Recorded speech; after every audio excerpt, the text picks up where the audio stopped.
Hello. तो आज हम पढ़ने वाले हैं entrepreneurship development and business communication. ये एमडीसी का कोर्स है, multi disciplinary course, extension and economics को मिलाकर। तो चलिए शुरू करते हैं। एंटरप्रेन्योर से। तो what is an entrepreneur? Entrepreneur एक इकोनॉमिक एजेंट है जो एक इम्पोर्टेंट प्ले रोल करता है इकोनॉमिक डेवलपमेंट ऑफ कंट्री के। तो कंट्री के इकोनॉमिक डेवलपमेंट में एक इम्पोर्टेंट रोल प्ले करता है entrepreneur. So what is mean by economic development? Economic development of a country मतलब लोगों के इनकम लेवल में ग्रोथ होना, जो कि एक स्टेडी ग्रोथ होती है। मतलब चलती ही रहती है कंटिन्यूअसली, इनकम लेवल इंक्रीज होना, उसे ही हम कहते हैं इकोनॉमिक डेवलपमेंट। तो ये ग्रोथ मेनली डिपेंड करती है किस पे? देश के इंटरप्रेन्योर्स पे है। उसके बाद में हम पढ़ेंगे कंसेप्ट ऑफ एंटरप्रेन्योर। तो what is concept of entrepreneur? Entrepreneur शब्द डिराइव हुआ है फ्रेंच वर्ब से, जिसे कहते हैं इंटरप्रेटर, जिसका मतलब होता है टू अंडरटेक। कुछ काम अपने हाथ में लेना उसे कहते हैं टू अंडरटेक। तो इंटरप्रेनर आया है फ्रेंच वर्ब से इंटरप्रेटर, जिसका मतलब है टू अंडरटेक। और रिचर्ड कैंटिलन एक फ्रेंच इकोनॉमिस्ट है। देखिए, वर्ड फ्रेंच से आया है तो ये फ्रेंच इकोनॉमिस्ट रिचर्ड कैंटिलन ने इंटरप्रेनर फर्स्ट टाइम बिजनेस में यूज किया था 18th सेंचुरी में। Since that time, word entrepreneur का मतलब है a person who take risk of starting a new organization। कोई नई ऑर्गेनाइजेशन को शुरू करना या कोई नया आइडिया, प्रोडक्ट या सर्विस सोसाइटी के लिए इंट्रोड्यूस करना, उस पर्सन को कहते हैं entrepreneur. Plus, as per Richard Cantillon, entrepreneur वो पर्सन है जो फैक्ट्री सर्विसेज को एक सर्टेन प्राइस पे खरीदता है और फ्यूचर में उसी प्रोडक्ट को बेचता है अनसर्टन प्राइसेस पर। उसे कहते हैं हम entrepreneur as per Richard Cantillon. ठीक है। तो some of the examples of entrepreneur कौन है? ये है अमन गुप्ता, जो बोट के फाउंडर है। पीयूष बंसल, जो लेंसकार्ट के फाउंडर है। और उसके बाद है ये अनुपम मित्तल, जो शादी डॉट कॉम के फाउंडर है। और रतन टाटा को तो आप लोग सब जानते ही हैं। अब लड़कियां कहेंगी क्या लड़कियां एंटरप्रेन्योरशिप नहीं हो सकती, एंटरप्रेन्योर नहीं हो सकती? तो ऐसा बिल्कुल नहीं है। वुमन एंटरप्रेन्योर भी आते हैं। जैसे आप देख सकते हैं, ये है नमिता थापर, जो एक फार्मा फार्मा कंपनी की फाउंडर है। वैसे हमने तो सुना है कि उनके पापा की वो कंपनी है जिनको वो चलाती है। So what ever, but woman entrepreneur तो ये है। ठीक है। उसके बाद में है गजल अलग, देन सुधा मूर्ति। तो they are all examples of female entrepreneur. अब एग्रीकल्चर में अगर आप एंटरप्रेन्योरशिप देखेंगे तो उनके एग्जांपल्स होंगे देहात, जो सीड्स टू मार्केट, ये शायद एमपी की कंपनी है। फिर सिंजेंटा सीड फर्टिलाइजर्स, पेस्टिसाइड, इन सारे में डील करता है। एग्रोस्टार जो है किसान कॉल सेंटर की तरह काम करता है, जो फार्मर्स को कॉल पर ही उनके प्रॉब्लम्स को सॉल्व करता है। और ये है कलर सीड्स, जो जालना की कंपनी है महाराष्ट्र में। ठीक है। अब ने हमने इंटरप्रेन्योर समझ लिया, अब हम एंटरप्रेन्योरशिप समझेंगे। जनरली इंटरप्रेन्योर और एंटरप्रेन्योरशिप मेरे ख्याल से सेम ही होगी, बट डिफरेंस थोड़ा बहुत होगा उसमें, उतना कुछ ज्यादा नहीं होगा। तो डिफरेंस क्या है उसमें? डिफरेंस कोई ज्यादा नहीं है, सिंपल सिंपल ही है। सिंपल ये है कि देखिए, इंटरप्रेन्योरशिप एक डायनामिक एक्टिविटी है जो एक इंटरप्रेन्योर को हेल्प करती है कि कुछ नया चेंज किया जाए प्रोसेस ऑफ प्रोडक्शन में, कुछ इनोवेशन किया जाए प्रोडक्शन के प्रोसेस में, कुछ नया मटेरियल यूज किया जाए प्रोडक्शन के लिए, या फिर एक मार्केट क्रिएट करने के लिए। So all those activities are involve in entrepreneurship. या हम इंटरप्रेन्योरशिप को ऐसे भी डिफाइन कर सकते हैं कि ये एक मेंटल एटीट्यूड है, जिसमें हम रिस्क और अनसर्टिनिटी को देखकर कुछ अचीव करने के लिए इकोनॉमिक बेनिफिट्स काम करते हैं। Also means doing something in a new and effective manner. कुछ नई चीज इफेक्टिव और न्यू मैनर में करने को भी हम इंटरप्रेन्योरशिप कह सकते हैं। अब हमें समझना होगा कंसेप्ट ऑफ एंटरप्रेन्योरशिप क्या है। देखिए, एंटरप्रेन्योरशिप और एंटरप्रेन्योर दोनों एक दूसरे से जुड़े हुए टर्म है। दोनों लगते तो सेम ही है, बस कंसेप्ट उनका थोड़ा डिफरेंट है। कंसेप्ट ऐसे डिफरेंट है कि एंटरप्रेन्योरशिप जो है एक प्रोसेस है और एंटरप्रेन्योर जो है एक पर्सन। तो जो पर्सन है उसको एंटरप्रेन्योर कहेंगे और वो जो एक्टिविटीज करेगा, वो जो प्रोसेसेस करेगा उसे हम एंटरप्रेन्योरशिप कह सकते हैं। तो दोनों सिमिलर तो लगते हैं लेकिन कंसेप्चुअली दोनों डिफरेंट है। तो एंटरप्रेन्योरशिप क्या है? Process of finding opportunities, market में अपॉर्चुनिटीज ढूंढना, उसके बाद उसके बेसिस पर जो भी रिसोर्सेस अवेलेबल है उसको प्लान करना कि हम कैसे इन अपॉर्चुनिटीज और इन रिसोर्सेस को यूज करके सक्सेस में कन्वर्ट कर सकते हैं ताकि हमें लॉन्ग टर्म गेन्स मिले। और लॉन्ग टर्म गेन्स का मतलब यही होगा कि प्रॉफिट कैसे जनरेट करें, पैसा कैसे कमाएं।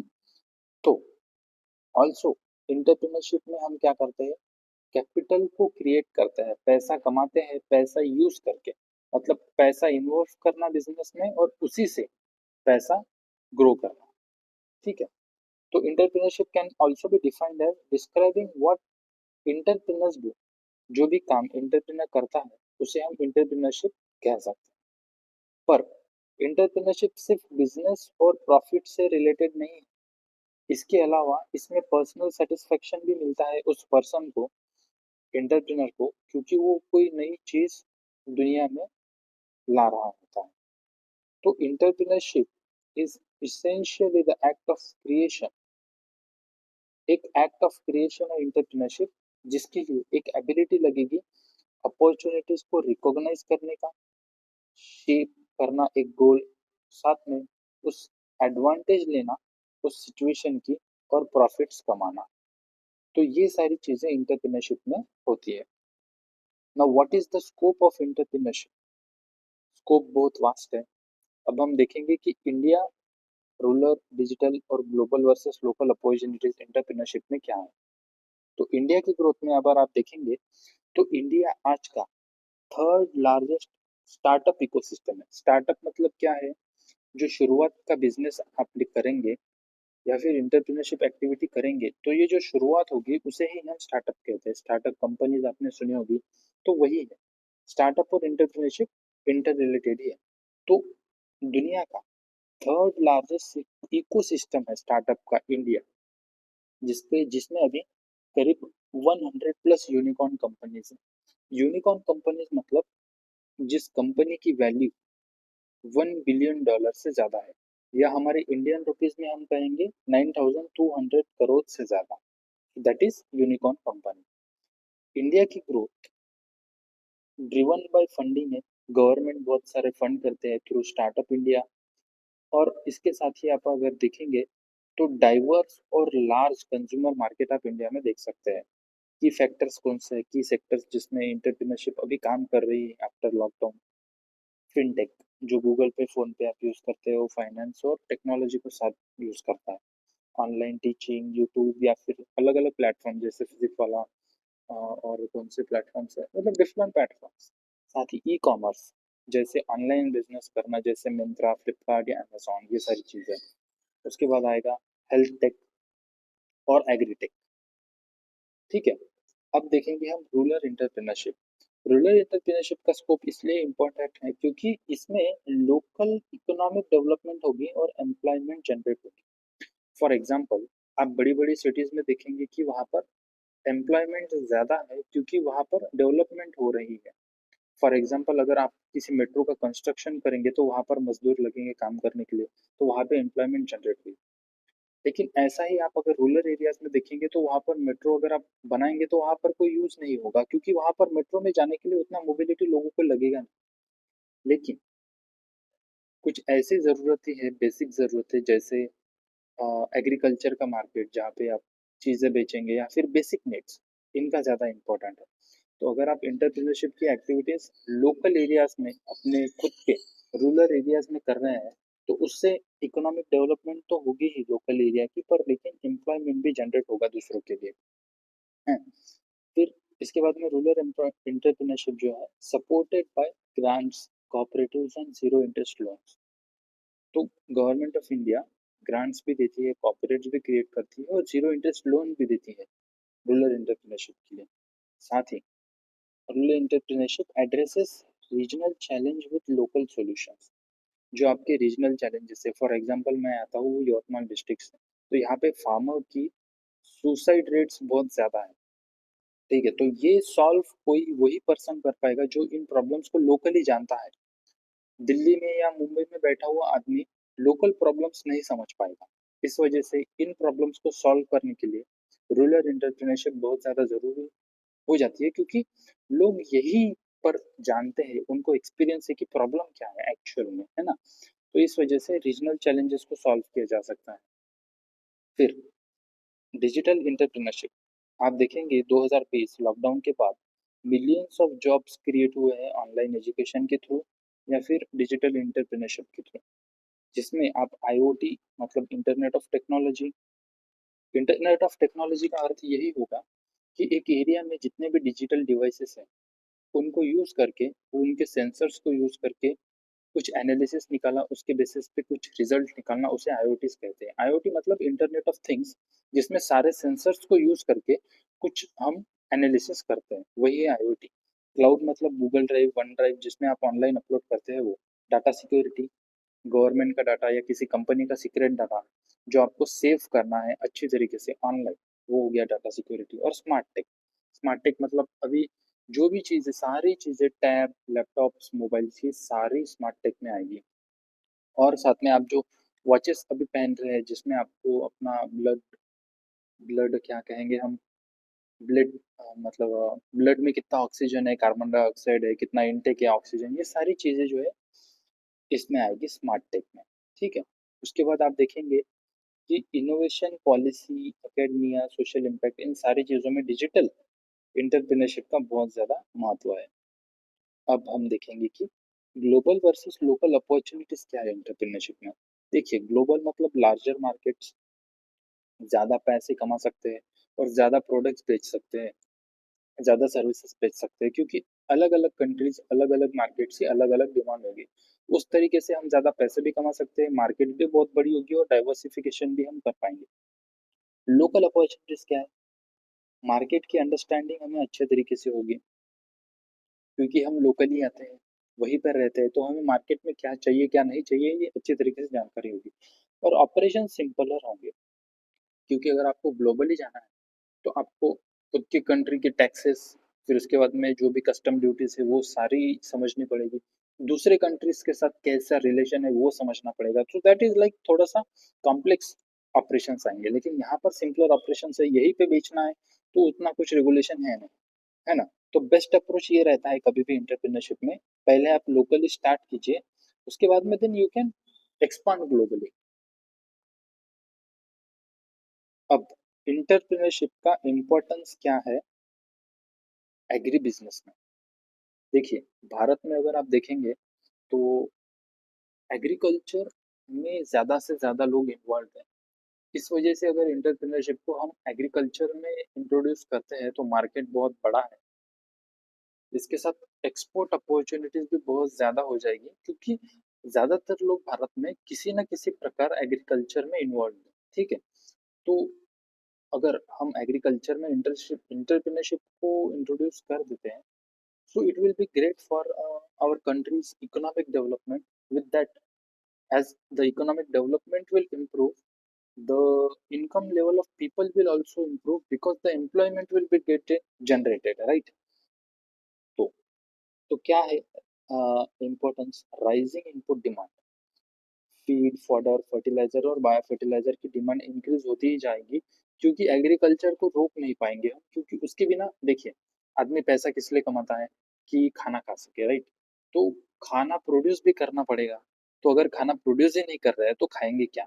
सो एग्रीकल्चर कभी रुक नहीं सकता, उसके लिए डिमांड इंक्रीज ही होती रहेगी।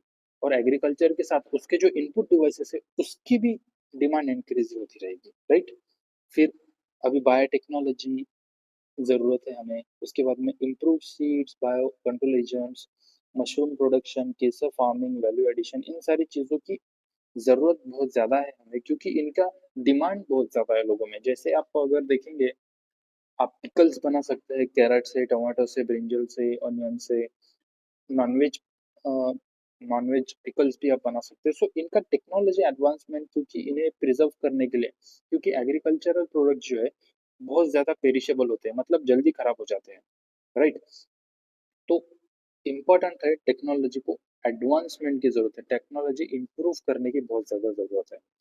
उसके बाद में आएगा एक्सपोर्ट पोटेंशियल। तो एग्रीकल्चर एक्सपोर्ट्स हम कर सकते हैं, जिसकी वजह से हमारी इकोनॉमिक ग्रोथ ज्यादा बढ़ेगी और इनकम भी बूस्ट होगी, एम्प्लॉयमेंट जनरेट होगा। लाइफ स्टॉक सेक्टर में आप देख सकते हैं कि कितनी अपॉर्चुनिटीज है डेयरी में, मीट, पोल्ट्री और साथ में अलाइड प्रोडक्ट्स में। अलाइड प्रोडक्ट्स मतलब जैसे आप गोबर के साथ, काउडंग के साथ बहुत सारी जैसे ऑर्गेनिक एक्टिविटीज कर सकते हैं, जैसे ब्रह्मास्त्र,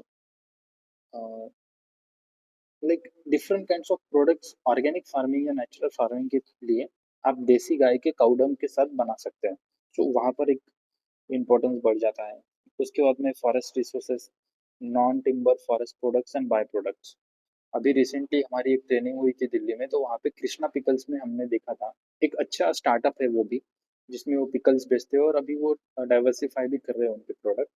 तो उसमें हमने एक पिकल देखा था, बाम्बू पिकल। बाम्बू आपको पता है ना, तो बाम्बू से उन्होंने पिकल बनाया। तो so different kinds of things can be done with forest resources as well. Organic farming की डिमांड अभी बढ़ेगी ही, लोग प्रीमियम प्राइसेस देने को तैयार है, क्योंकि केमिकल किसी को नहीं खाना, सबको ऑर्गेनिक खाना चाहिए without chemical, because it is good for health. तो ये साथ में ऑर्गेनिक फार्मिंग में आप देखेंगे कि इनपुट कास्ट बहुत लो है, क्योंकि जो भी प्रोड्यूस हम फार्म में करेंगे उसका ही बचा हुआ पार्ट हम यूज करेंगे अगले प्रोड्यूस के लिए as a raw material. So that is also important. Bio inputs का जो भी इम्पोर्टेंस अभी बढ़ेगा, क्योंकि बायो पेस्टिसाइड्स और बायो कंट्रोल एजेंट्स लोगों को लगेंगे। Seed industry is also one of the important part, जैसे हाइब्रिड या genetic modified seeds high yield के लिए लगेंगे, क्योंकि अगर यील्ड हो नहीं रही है क्रॉप्स में तो उसमें breeding hybrid genetic modified seeds की जरूरत पड़ेगी। उसके बाद में प्रोटेक्टेड कल्टीवेशन। क्लाइमेट इतना जल्दी चेंज हो जाता है कि लोगों का रिस्क फार्मिंग करने का बहुत बढ़ जाता है। तो उसकी वजह से ग्रीन हाउस कंडीशंस में प्रोटेक्टेड कल्टीवेशन के थ्रू हम वेजिटेबल्स और फ्लावर्स को यूज कर सकते हैं। ठीक है, अब हम जानेंगे क्या नीड है एंटरप्रेन्योरशिप डेवलपमेंट की। सबसे पहले एंटरप्रेन्योरशिप डेवलपमेंट स्टूडेंट्स में इसलिए किया जाता है क्योंकि जनरली लोग देखेंगे तो आपको जॉब सीकर मिलेंगे, मतलब जिनको जॉब चाहिए। आप अगर देखेंगे इंडियन यूनिवर्सिटीज में स्टूडेंट्स को पढ़ाई इसलिए करना है क्योंकि उनको जॉब चाहिए, तो वो जॉब सीकर है। ठीक है, वो पढ़ाई करेंगे और एक जॉब वो ले लेंगे। लेकिन अगर आप देखेंगे एंटरप्रेन्योर का पैसा नहीं है। एंटरप्रेन्योर क्या करता है, एक नई कोई तो भी एक्टिविटी या नया बिजनेस शुरू करता है जिसमें उनको लोगों की जरूरत होती है। So he is a job giver, she is a job giver. Entrepreneur job देता है, ना कि जॉब चाहिए ऐसा बोलता है। तो इस वजह से एंटरप्रेन्योरशिप अगर हम लोगों में डेवलप करेंगे तो उसके थ्रू क्या क्या होगा, लोगों में इनोवेशन करने का एक मोटिवेशन आएगा, जिसके थ्रू वो प्रॉब्लम सॉल्व करने की कोशिश करेंगे। साथ ही जॉब क्रिएट होगा लोगों के लिए, because entrepreneur is a job giver. Economic growth होगी कंट्री की और इंडिविजुअल पर्सन की। बिजनेस प्लान प्रिपरेशन कैसा है करना है ये भी स्टूडेंट्स को समझेगा।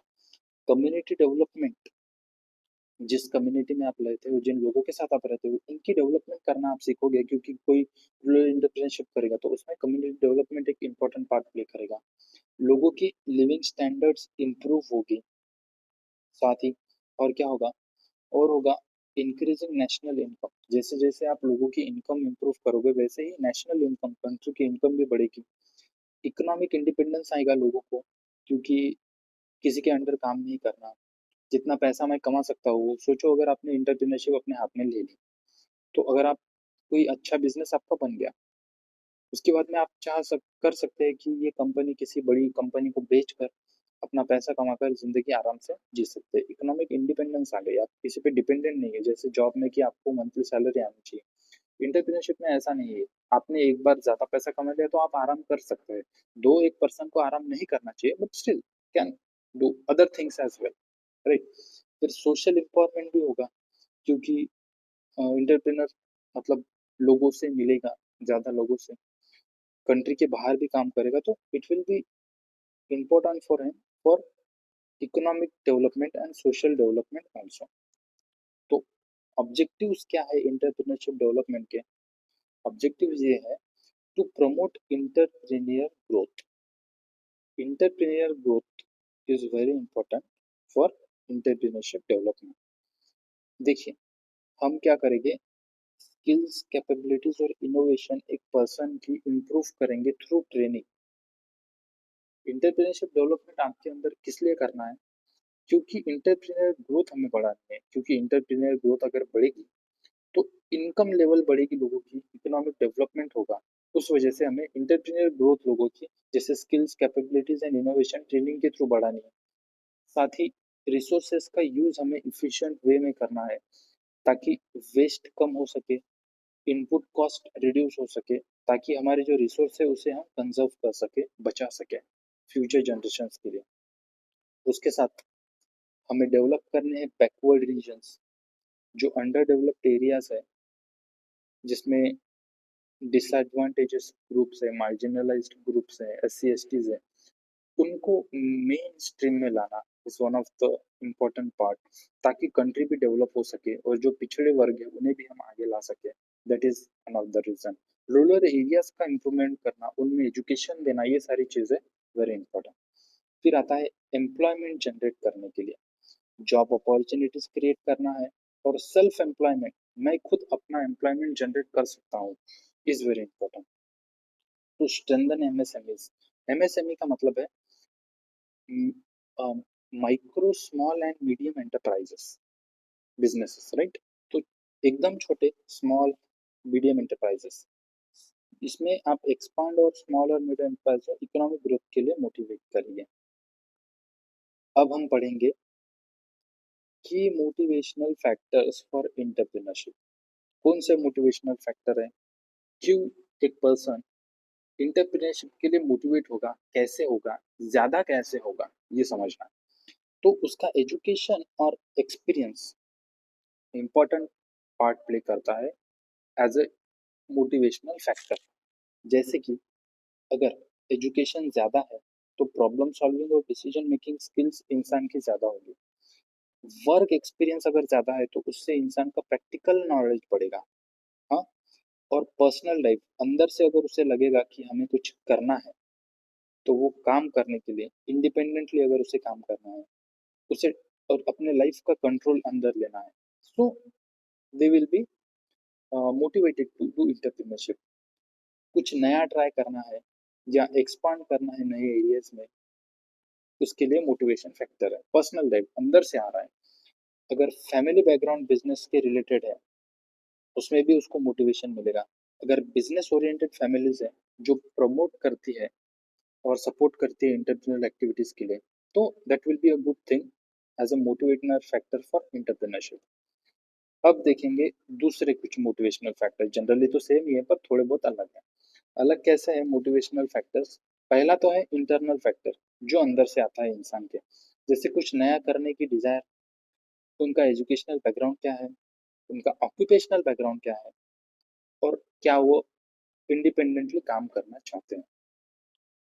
एक्सटर्नल फैक्टर्स कौन से होंगे? एक्सटर्नल फैक्टर्स होंगे, गवर्नमेंट असिस्टेंस कर रही है क्या, गवर्नमेंट सब्सिडीज, लोन्स कम इंटरेस्ट पर दे रही है क्या, गवर्नमेंट सपोर्ट कर रही है क्या इंटरप्रेन्योरशिप को, लेबर है क्या, एग्रीकल्चर में लेबर का बहुत ज़्यादा इम्पोर्टेंस है। साथ ही उसका सबसे ज़्यादा प्रॉब्लम यह है कि लेबर अवेलेबिलिटी बहुत कम होती है, जिसकी वजह से फार्मिंग एक्टिविटीज लोग लेना नहीं चाहते, क्योंकि लेबर ही नहीं है काम करने के लिए। तो अगर लेबर अवेलेबल है तो इंटरप्रेन्योरशिप एक्टिविटी करने के लिए इंसान ज़्यादा मोटिवेटेड होगा। रॉ मटेरियल्स है तो सीड्स है, फर्टिलाइजर्स है, केमिकल्स है, तो और रिसोर्सेस है, आजू बाजू पानी है, तो it is important for entrepreneurship activities in agriculture.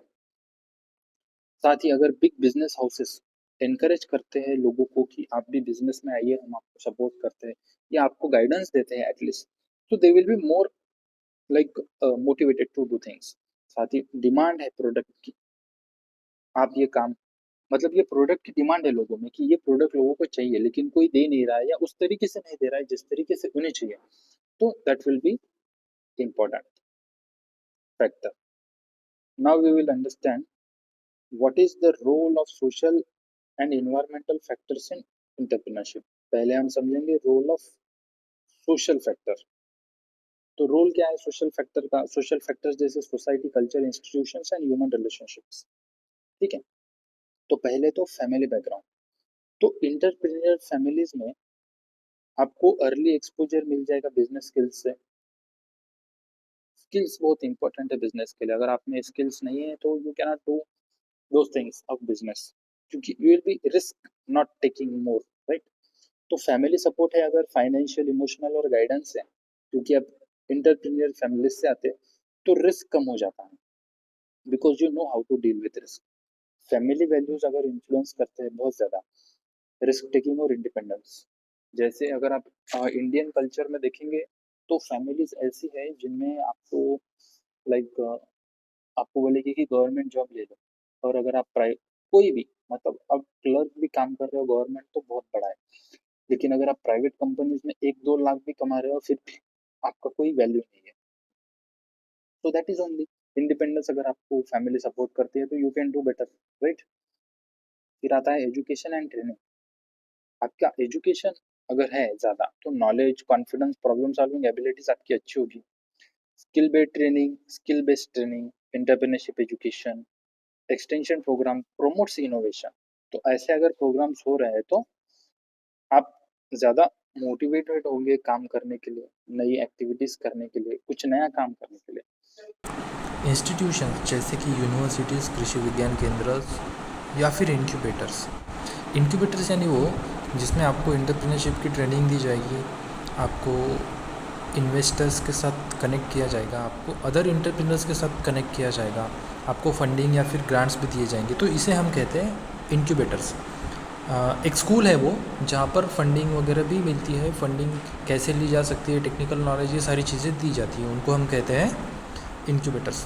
तो ऐसे यूनिवर्सिटीज़, कृषि विज्ञान केंद्र और इंक्यूबेटर्स बहुत इंपॉर्टेंट प्ले रोल करते हैं in training candidates which are potential entrepreneurs. Social और कल्चरल वैल्यूज़ भी बहुत ज़्यादा इंपॉर्टेंट है, क्योंकि देखिए जिस सोसाइटी में innovation, hard work, self confidence, self employment का जो रिस्पेक्ट अगर है तो ही लोग इंटरप्रेन्योरशिप करने के लिए मोटिवेटेड होंगे। फॉर एग्ज़ाम्पल अगर आप देखें इन अमेरिका और इन इंडिया, अमेरिका में जो अभी प्रेसिडेंट है डोनाल्ड ट्रम्प, वो एक कैपिटलिस्टिक है। कैपिटलिस्टिक मतलब बिजनेसमैन, ठीक है, जो ज़्यादा से ज़्यादा पैसा कमाना चाहता है वो है कैपिटलिस्ट। तो डोनाल्ड ट्रम्प अगर जैसा इंसान, फॉर एग्ज़ाम्पल वहाँ पे एक्सेप्टेंस है, ज़्यादा जिसके पास पैसा है उसकी रिस्पेक्ट है। इंडिया में ऐसा नहीं है, जिसके पास ज़्यादा पैसा है उसको लोग बुरा मानते हैं। फॉर एग्ज़ाम्पल आप मोदी जी को देखिए, वो चाय वाला है, राइट। तो उनके साथ गरीब लोग कनेक्ट कर पाते हैं, क्योंकि हमारी ट्रेडिशन ऐसी है, हमारी कल्चरल वैल्यूज़ ऐसी है कि हम जिसके पास ज़्यादा पैसे है उसे अच्छे नहीं मानते, राइट। फॉर एग्ज़ाम्पल अगर आप देखिए इंडिया में अगर Mukesh Ambani wants to election लड़ना चाहता है, वो प्राइम मिनिस्टर का, वो हार जाएगा, क्योंकि उसकी वैल्यू नहीं है, क्योंकि ज़्यादा पैसा करने वाले, कमाने वाले लोग अच्छे नहीं होते। ये हमारी समझ है ना। तो अगर वो सोसाइटीज़ जिसमें innovation, hard work, self employment encourage होती है इंटरप्रेन्योरशिप की, तो वहाँ पे ज़्यादा इंटरप्रेन्योर्स पैदा होंगे। अभी वैसे हम चेंज हो रहे हैं, हमारा ट्रेडिशन, कल्चर चेंज हो रहा है, but still it is in so slow pace, तो थोड़ा धीरे हो रहा है। तो that is also one thing we have to consider. फिर cultural acceptance of failure. America में अगर कोई फेल होता है तो ज़्यादा कोई ध्यान नहीं देता, सब अपने अपने काम में लगे रहते हैं, सबको अपना अपना बिजी है। लेकिन इंडिया में अगर कोई फेल होता है इसका मतलब वो कुछ भी नहीं कर सकता, उसकी कोई वैल्यू ही नहीं है, ऐसा समझ लिया जाता है। इस वजह से लोग ज़्यादा रिस्क नहीं लेते, फेल हो जाते, इस डर से काम ही नहीं कर पाते, तो गवर्नमेंट जॉब या फिर किसी प्राइवेट जॉब में लग जाते हैं। साथ ही ट्रेडिशनल माइंडसेट्स क्या करते हैं, कभी कभी डिस्करेज करते हैं न्यू वेंचर्स को। कुछ नया करने के लिए अगर आप ट्राई करेंगे अपने खुद के गांव में या शहर में, तो अपने फैमिली मेम्बर से हमको रोक लेते हैं। So that kind of culture, right. फिर उसके बाद आता है सोशल एंड कम्युनिटी सपोर्ट अगर मिलता है हमें, so we are more motivated to work. For example अगर ज़्यादा लोगों से हम कनेक्टेड हैं तो हमें ज़्यादा इन्फॉर्मेशन मिलेगी, ज़्यादा रिसोर्सेस हमारे पास रहेंगे, मार्केट्स और मेंटर का हमें नॉलेज रहेगा, लोग हमें समझेंगे। मार्केट में अगर हमारा कनेक्शन है, हमारे नेटवर्क से, तो we will be more like we will have more information कि कौन सा प्रोडक्ट चल सकता है, ठीक है। उसके बाद में सेल्फ हेल्प ग्रुप्स जो बचत गट है, कोऑपरेटिव्स है जो बैंक्स हैं, या फिर फार्मर प्रोड्यूसर ऑर्गेनाइजेशंस है, ये भी रूरल एंटरप्रेन्योरशिप को बहुत ज़्यादा सपोर्ट करते हैं। पीयर मोटिवेशन, हमारे दोस्त अगर हमें मतलब मोटिवेट करते हैं तो हमारे अंदर कॉन्फिडेंस बिल्ड होता है कुछ नया करने का।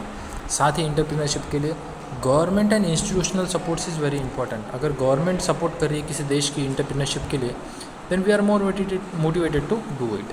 Like policies, subsidies, laws, credit facilities, schemes अगर है देश में जो प्रमोट करती है एंटरप्रेन्योरशिप को, so will be more inclined toward doing entrepreneurship as a job, right?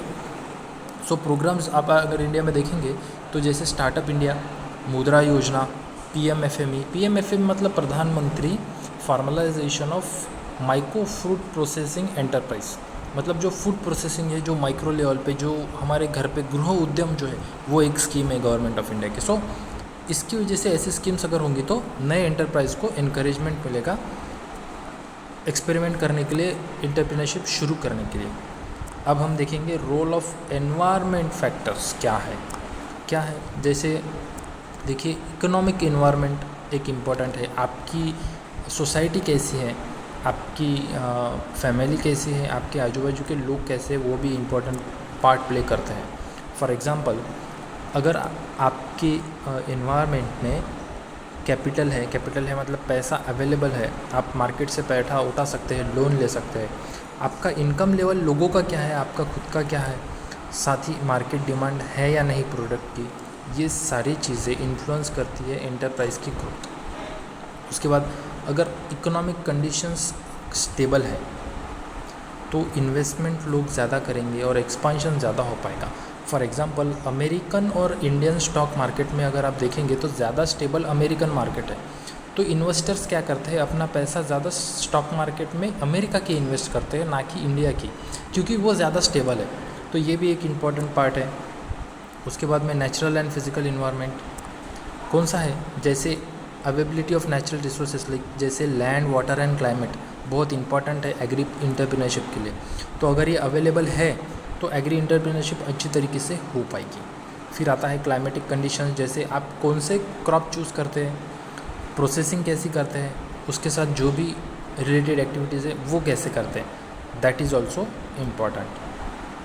फिर आएगा हमारा environmental sustainability creates opportunities in organic farming. तो अगर इन्वायरमेंट ज़्यादा क्लाइमेट चेंज नहीं है, ज़्यादा वेदर कंडीशंस चेंज नहीं होती रहती है मल्टीपल टाइम्स, तो ऑर्गेनिक फार्मिंग की जा सकती है, रिन्यूएबल एनर्जी क्रिएट की जा सकती है और इको फ्रेंडली प्रोडक्ट्स बनाए जा सकते हैं, राइट। फिर आता है हमारा टेक्नोलॉजिकल इन्वायरमेंट, जैसे कि access to technology improves productivity आपकी बढ़ती है। अगर टेक्नोलॉजी आप इन्वॉल्व करते हैं अपने वेंचर में, अपने एंटरप्रेन्योरशिप की एक्टिविटी में, तो क्या होगा, प्रोडक्टिविटी ज़्यादा होगी, मतलब आप कम वक्त में ज़्यादा काम कर पाएंगे, राइट। अगर डिजिटल प्लेटफॉर्म्स है, आईसीटी टूल्स है, इन आईसीटी टूल्स मतलब internet and communication technology tools, E markets जैसे ई नाम अभी आप सुनेंगे, है ना, तो ये अगर है तो न्यू एंटरप्रेन्योर अपॉर्चुनिटीज़ क्रिएट होती है। फिर उसके बाद आता है innovation helps in entrepreneur complete change in market. तो अगर कोई नई चीज़ आप इंट्रोड्यूस कर रहे हैं मार्केट में, तो एंटरप्रेन्योर को समझने में मार्केट आसानी होगी। उसके बाद आता है लीगल एंड पॉलिटिकल इन्वायरमेंट। अगर आपके कंट्री में गवर्नमेंट सपोर्ट कर रही है एंटरप्रेन्योरशिप को, आपके अच्छे तरीके से कम इंटरेस्ट पे लोन दे रही है और ज़्यादा रेगुलेशंस नहीं है बिज़नेस शुरू करने के, ज़्यादा रूल्स नहीं है, तो क्या होगा, लोग इनकरेज होंगे एंटरप्रेन्योरशिप को एज अ जॉब लेने के लिए। फिर एनवायरमेंटल रेगुलेशंस, जैसे अभी पेड़ काटना मना है, ये सब सारी चीज़ें तो बहुत इंपॉर्टेंट है, क्योंकि पेड़ नहीं होंगे तो इंसान जी नहीं पाएंगे, राइट। सो पेड़ इंपॉर्टेंट है, लेकिन उसके साथ अपना डेवलपमेंट भी इम्पोर्टेंट है। वी हैव टू लुक कि कैसे हम पेड़ भी ना काटें या फिर इन्वायरमेंट को डैमेज भी ना करें और डेवलपमेंट भी हो सके, राइट। सो इंफ्रास्ट्रक्चर कैसा है, फॉर एग्जांपल रोड्स है, electricity, storage, transport, communication facilities है या नहीं, ये देखना बहुत ज़्यादा इंपॉर्टेंट है। तो अगर वो है तो ज़्यादा होगा। फिर पूरे इंफ्रास्ट्रक्चर के अगर होगा तो कॉस्ट बढ़ेंगे और रिस्क भी बढ़ेगा। अब हम देखेंगे कैरेक्टरिस्टिक्स ऑफ एंटरप्रेन्योर। इंटरप्रेन्योर की क्या क्या कैरेक्टरिस्टिक्स आप देख सकते हैं। पहला तो है नीड टू अचीव, उनके अंदर मोटिवेशन होगा कुछ नया करने का, कुछ अचीव करने का, कुछ गोल अचीव करने का। फिर उसके बाद में आता है इंडिपेंडेंस, किसी के अंडर ना काम करते हुए खुद ही अपना मालिक होने की इच्छा होना। उसके बाद में रिस्क बियरिंग, मतलब रिस्क लेने के लिए वो तैयार है, क्योंकि जितना ज़्यादा रिस्क होगा उतना ज़्यादा प्रॉफिट भी होगा। उसके बाद में locus of control, locus of control मतलब ये कि कोई चीज़ हो रही है तो अगर जो चीज़ हो रही है उसका कारण मैं हूँ, मतलब इंटरनल लोकस ऑफ कंट्रोल। आप बिलीव करते हैं कि काम हम अगर कुछ अचीव कर रहे हैं उसका रीज़न अगर मैं खुद हूँ तो इंटरनल लोकस ऑफ कंट्रोल। और अगर ऐसा सोचते हैं कि जो चीज़ हो रही है, कुछ अचीव कर रहे हैं, यूनिवर्स कर रही है कि बाहर से कोई कर रहा है, so that is external locus of control. मतलब जैसे नसीब से हो रहा है, राइट, तो वो बाहर है, लेकिन मैं कर रहा हूँ मतलब इंटरनल है। तो generally locus of control entrepreneur का क्या होता है कि वो ये सोचता है कि उसकी ओन एबिलिटी कंट्रोल करती है कॉन्सिक्वेंसेस, जो भी होगा वो कैसे होगा, वो मेरी एबिलिटी की वजह से होगा। मैं काम करूँगा तो अच्छा होगा, नहीं करूँगा तो कुछ नहीं होगा, लाइक दैट। परसिवरेंस मतलब एक काम लिया तो जब तक उसमें सक्सेस नहीं होते कंटिन्यूसली करते रहना, और अगर कोई प्रॉब्लम्स आते हैं तो उसको फेस करना और चेंज होते रहना जैसे चेंज होने की ज़रूरत है। फिर आता है पॉजिटिव सेल्फ कंसेप्ट, खुद के बारे में अच्छी सोच होना, खुद को अगर फेल होते हैं फिर भी संभाल लेना और आगे काम करते रहना, that is positive self concept. साथ में ड्रीम्स और गोल्स होना। फिर ability to find and explore opportunities, जैसे entrepreneurs are always alert to opportunities, हमेशा वो देखते ही रहते हैं कि अपॉर्चुनिटीज़ कहाँ पर है, और अगर अपॉर्चुनिटीज़ है तो उनको ग्रैब करके उस पर काम करते हैं। So that is characteristic of entrepreneurs, right. उसके बाद में आता है और कौन से हैं कैरेक्टरिस्टिक्स, और कैरेक्टरिस्टिक्स ये है कि होप फॉर सक्सेस, कभी ना कभी सक्सेस मिलेगी, इसके होप पे वो काम करते ही रहते हैं। फ्लेक्सिबिलिटी, कि कोई प्रॉब्लम आई तो उसके प्रोज एंड कॉन्स क्या है ये समझेंगे, फिर उसके बेसिस पे डिसीजन लेंगे, और सिचुएशन चेंज हो रही है तो उसी हिसाब से चेंज होना पड़ेगा, we have to change, right. Then analytic ability of mind, तो एंटरप्रेन्योर्स क्या है, पर्सनल लाइक्स और डिसलाइक्स, क्या चीज़ें पसंद है क्या चीज़ें पसंद नहीं है, उस पर उनके डिसीजंस नहीं बनते, बल्कि लोगों को क्या चाहिए उस पर उसके डिसीजन बनते हैं, उसके बेसिस पे वो डिसीजंस लेते हैं कोई भी।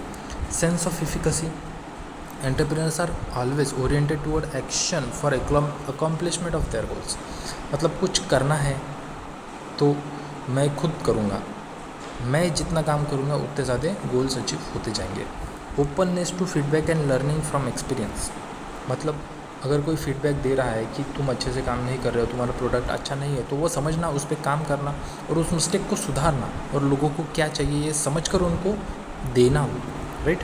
देन कन्फ्रंटिंग अनसर्टिनिटी, तो ऑलवेज ऐसा तो होगा ही कि कुछ ना कुछ अनसर्टिनिटी होगी, रिस्क होंगे, तो उस रिस्क को ऑप्टिमिस्टिक वे में, पॉजिटिव वे में समझना और उसके लिए अच्छे तरीके से काम करना इज़ कन्फ्रंटिंग अनसर्टेनिटी। उसके बाद में पर्सनल स्किल्स, तो इंटरप्रेन्योर को क्या करना पड़ता है, अलग अलग लोगों के साथ ऑल लेवल पे डील करना पड़ता है, जैसे रॉ मटेरियल सप्लायर्स के साथ, कस्टमर्स के साथ, बैंकर्स के साथ, इन्वेस्टर्स के साथ, लोन जिससे लिया है उनके साथ। तो we have to deal with different kinds of people, तो उसके लिए इंटरपर्सनल स्किल्स बहुत ज़्यादा इंपॉर्टेंट है। उसके साथ ये कुछ कैरेक्टरिस्टिक्स है एंटरप्रेन्योर के जो हमें समझने हैं। कैरेक्टरिस्टिक्स हमने समझ ही लिया, उसके पास मोटिवेशन होना चाहिए कुछ काम करने का, पैशन होना चाहिए, विजन होना चाहिए क्या करना है, कॉन्फिडेंस होना चाहिए करने खुद में, लोगों में, अपने साथ जिसको काम कर रहे हैं, डिसीजन मेकिंग अच्छी होनी चाहिए, लीडरशिप क्वालिटी होनी चाहिए, परसिस्टेंस होना चाहिए कि वक्त के साथ हम सक्सेस होंगे, क्यूरियोसिटी होना चाहिए कुछ काम करने का, रिस्क टेकिंग होना चाहिए, और इनोवेशन, कुछ तो भी नया होना चाहिए। नया होना बहुत ज़्यादा इंपॉर्टेंट है, ठीक है। अब हम समझेंगे attributes and competencies of entrepreneur क्या होते हैं। रिस्क टेकिंग होता है वो, ही और she should be risk taking. उसके बाद और क्या है, innovation and creativity, that entrepreneur को इनोवेशन एंड क्रिएटिव होनी चाहिए, विजन एंड गोल सेटिंग की क्या करना है, डिसीजन मेकिंग अच्छी होनी चाहिए, लीडरशिप होनी चाहिए, प्रॉब्लम सॉल्विंग एबिलिटी होनी चाहिए, परसिस्टेंस एंड हार्डवर्क होना चाहिए, सेल्फ कॉन्फिडेंस होना चाहिए कि मैं कुछ ना कुछ कर लूँगा। अच्छा, तो ये सारी चीज़ें जो है इम्पॉर्टेंट है। उसके बाद में आज के लिए इतना ही हो गया। तो अगली जो भी क्लास होगी उसमें बचा हुआ एक्सटेंशन का सिलेबस कंप्लीट कर दिया जाएगा। ठीक है, तो अगर कुछ डाउट है तो आप कमेंट सेक्शन में डाल सकते हैं, so we can deal with that. ठीक है, आई होप ये लेक्चर आपको अच्छा लगा होगा और समझ में आया होगा, और अगर कुछ प्रॉब्लम है तो यू कैन कमेंट राइट। चलो मिलते हैं, थैंक यू।